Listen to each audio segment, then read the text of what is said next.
this is not the place for us. Because as a Christian, as a Bible, learning from the Bible, you do not tolerate homosexuality as a Christian. I mean, that's what the Bible says. So I'm trying to understand, well, I mean, you can't be tolerant in terms of regular people, but I'm not going to tolerate that from a pastor. So I couldn't accept that. So that was my moment that says, I got to go. I got to find another church. And so as we were driving home that night, I was sharing with my family that we'll find another church, but the next church that we become a member of is going to be a church that really teaches things, teaches the Bible, teaches Christianity. So what was happening is that I was going to move into this direction where I was going to become an independent learner, more dedicated to learning about the Bible, understanding religions, understanding Christianity. And the most important thing to me is that I was wanting to understand, why is it that these preachers have such problems doing the right things? So I had experienced some issues with pastors, long before that. There are just improprieties and inappropriate behavior from preachers all over the place. And so I'm trying to understand, why is it that they can do this and most of them don't have any remorse? They just continue to do what they do. And members of the church say, well, he's just a man. He's not God. So forgiveness is just thrown out there with no problem. So preachers can do what they want to do when they want to do it, and it doesn't matter. Churches continue to thrive. And so that was uncomfortable to me. So now I am motivated again. So I start to move into this area where I'm going to start really learning the Bible. So that was what I was planning on doing at that particular moment. So 2003 was my transition out of that particular church because of that reason. 2004, we joined a new church, and we realized that some of the things that we're going to be more conscious of in church. So, moved to a new church. I'm reading the Bible more. I'm doing my self-study. I am doing it very intently. And what started to happen is that I started becoming this stronger Christian. Okay, I became this devout Christian. I moved into it's almost like I got converted again. So over the next few years, I have moved into a deeper thought about religion and Christianity. In fact, some of my relatives and friends were saying, Don, I think you're being called. I think the good Lord is probably wants you to be a preacher. And so during this particular time, I'm kind of thinking the same thing, that maybe I might be ready to preach. But I am glad that didn't happen. I am glad I resisted that call. You know, the James Earl Jones call of, Don, you are called. Please get your Bible and read. I'm glad I didn't get that message. So anyway, over the period of time of the next couple of years, that's what was happening.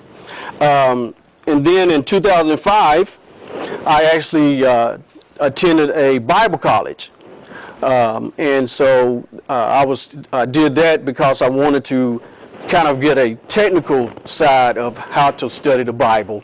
So I took a course called Bible Study Methods. I also took a couple of courses about teaching, how to teach the Bible, how to teach classes in the church, those type of things. So what was happening, though, is that I had moved into an attitude of, I'm going to really study the Bible. And so what was taking place is I was studying the Bible scholarly, which means I was studying the Bible the way I studied my engineering books. So I was looking at everything. I was looking at all the these and the those and the doubts and the all the stuff about the Bible, and everything that was a question to me before that. Now I wanted to dig deeper with the questions. I wanted those questions answered. So as I was finding and trying to develop answers, what was happening is that it was just increasing my doubt, because I asked more questions that actually can't be answered in the Bible. So in that particular time, we had another issue with the church in 2004, so we had to find another church in 2005. And eventually, by 2006 in September, I'm done with church. September 2006 was the last time I attended a church. I walked away. Now, during the period of 2006, I do not know how I finally started coming in contact with various things about humanism, agnostics. I hadn't really learned much about atheism at that particular time, but the idea of agnosticism, humanism, were things that I had run across in my studies, and I cannot tell you how they came about. Now, the only thing that I think happened is that as I was studying more about Christianity and religion, I was studying some books that was kind of giving you some deviation away from the normal process that I had learned Christianity. And so as I was reading those, I realized that there's a lot of people who have asked different questions about this. And a lot of people obviously have come to different conclusions. So as I was studying this book about Paul and understanding that Paul was a lot different from Jesus, but yet and still, Christianity loves Paul. Paul is the guy. Most of the writings in the New Testament are from Paul. But yet and still, Paul, when you study him, he never talks about Jesus in terms of Jesus historically. Don't talk about where he was born. Don't talk about where he was buried. Don't talk about his resurrection. So it's like, man, Paul done made this stuff up about Jesus. But they don't want to admit that. So I concluded Christianity, that was Paul's idea. So when it comes to evaluating that, Paul must be the guy. So all the books in the Bible pretty much are dominated by Paul's writings. And he doesn't talk about Jesus. So when you study the Gospels and you study Paul, you see it's entirely different. So that was a question that I had that kind of helped move me to understanding that, man, I have to admit, there's something wrong with this. There's something very wrong with this. And they are not telling us the truth about it. And then I run across Robert Ingersoll. And once I started reading about reading his essays about religion, man, I was pretty impressed, because what had happened is that my mentality was that I was open to information, and I was open to some other perspectives about this. And so he just helped open my mind more. And so, I mean, I got essays at home probably about this thick from Ingersoll that I've studied. So Ingersoll, Bertrand Russell, I was running across these guys, reading more about what they were saying about religion. I studied the life of W.E.B. Du Bois and found out here's a black man that talks bad about religion. I couldn't believe this. So, but now I understand why you don't hear in our circle or in our society a lot about W.E.B. comparison to Martin Luther King. Because Dr. King, religious, preacher, W.E.B., agnostic, atheist probably, not a preacher, but yet and still, this man was incredible. One of our greatest thinkers that ever hit this country. But we don't want to talk about him. We rather talk about Dr. King. Not that Dr. King didn't do wonderful things, but his influence from a religious standpoint is a lot more comfortable.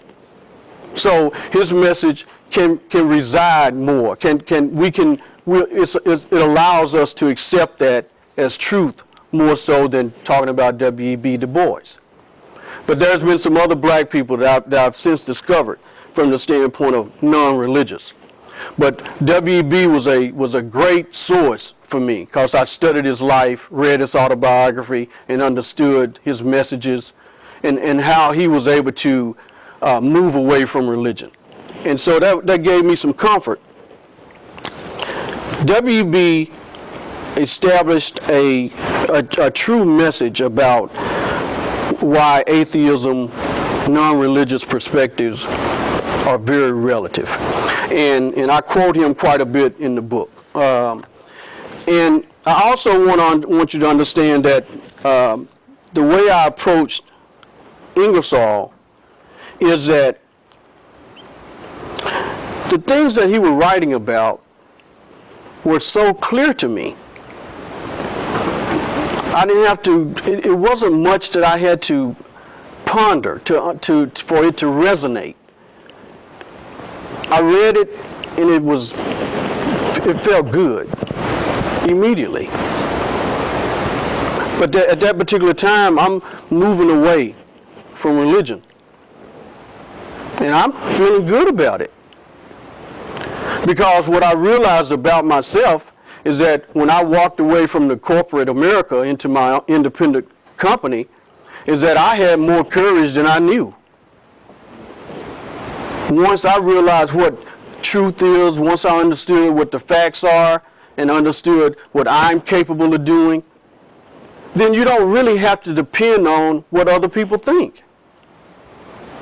And so, as I'm moving away from religion, as I'm studying all these things in the wee hours of the night, getting up out of bed to read, and I'm going through this primarily independently, I had no fear about making the changes because it felt right. It made sense to me. So as I'm moving in this direction, I gave no thought to the fact that, wait a minute, you're a black man. Religion is important in our community. And what's going to happen when you tell your family that you don't do religion anymore? I never pondered those questions. I didn't care, basically. Because when you're trying to find the truth, it shouldn't matter. Truth should be what makes you respond and stand on certain principles. That truth may be different for other people, but it has to resonate with you independently or individually for you to stand on a certain attitude or position about life. And that's what I realized I was doing. So I'm growing into this aspect that religion is a joke. And I finally made that decision. So in September 2006 was the end of my church experience, was the end of my church life. So now, from 2006 up even to now, I'm still looking for stuff. I'm still looking for information. I'm still trying to make sure that I'm moving in the right direction. And once I establish that this is the way I'm going to move today, but I'm not afraid to move in a different direction tomorrow, depending on what I discover. And I think that's important for us as humanists to understand that. That if we open ourselves to truly being free thought people, then we should relish the idea that someone shares a piece of information that we haven't heard and be willing to investigate it. And it might cause you to do something different tomorrow. We shouldn't be afraid of that. Because I made a decision that, man, if I had the courage to walk away from religion, to risk the insecurity, to risk the ridicule and being ostracized from my family, if I have the courage to deal with that, then I got